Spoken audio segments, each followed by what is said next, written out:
Welcome back. Today we're doing something really exciting. We're going to be grading these little fish, so let's get started.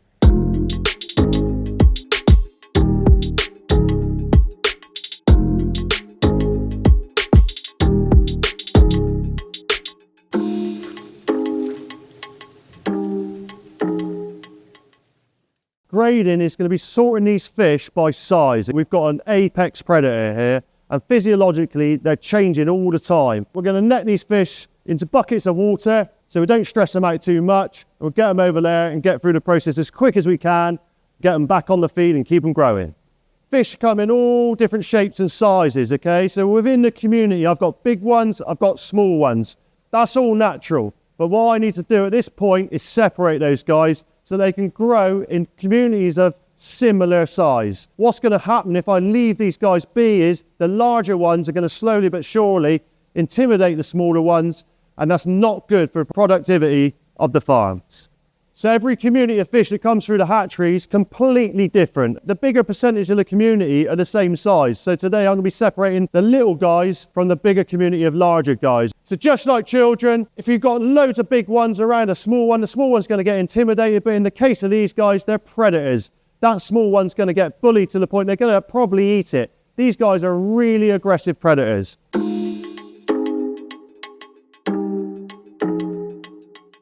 So the principle of the grading bar is literally to separate the fish by width. My finger goes through, so if I'm a fish that size, I'm dropping through. If I'm any bigger, like my thumb, I'm going to stay on top. So that's how we're going to do it. So what I'm going to do, I'm going to introduce small groups of fish over the bars. I'm going to move the bar accordingly to how they're distributed to make sure every fish is exposed to the gap. And when I'm content that they've all seen a gap and they've either gone through it or stayed on top, I'm going to segregate them by size by tipping the grader. My big ones are going to be on my right hand side and my small ones are going to drop through.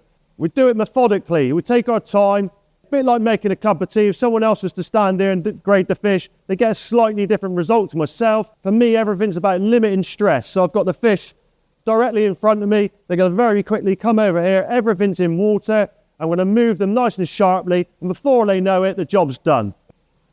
So I'm just going to get a very small net full of fish, nice and gentle.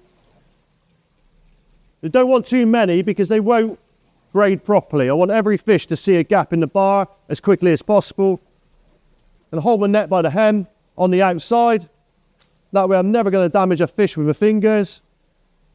There they are, they're on the grader now. I'm just going to rock this guy just on the water line. And those fish are going to instinctively want to go through those bars so they ain't going to look at my face. Just going to move them around a little bit more, make sure every fish has had the opportunity to go through the bars.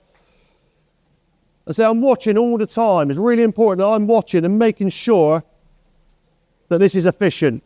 Okay, so I've got the big ones on top. I'm just going to pour them next door.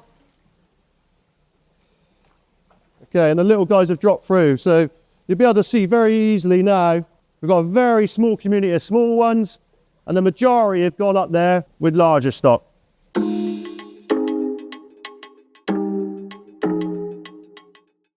Ever since these guys started hatching out in these tanks, they've been going through a physiological change.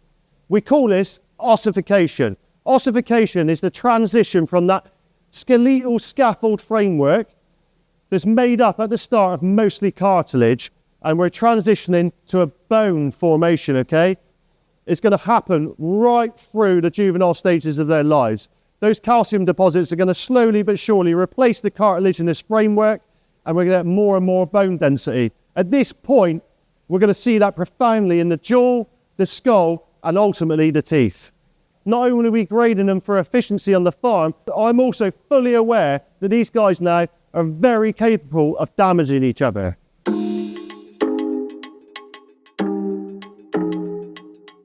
So this is an adult fish, my dinner tonight. That ossification process is complete in this animal. You can straight away tell a really, really firm skull, jawline.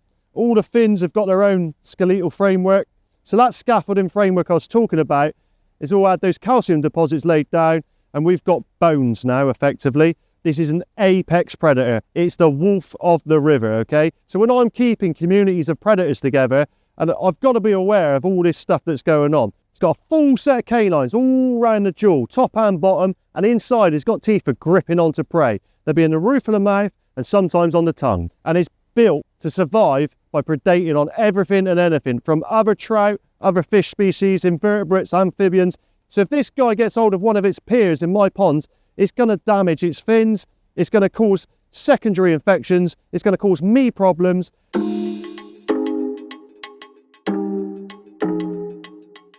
So we've just illustrated everything that's happened through ossification, okay?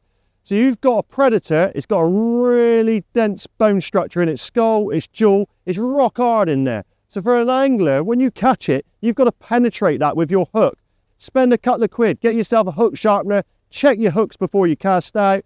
You don't want to be that guy that comes back with a story of sorrow because he's lost Moby Dick. Right, I'm off to get this guy ready for dinner tonight.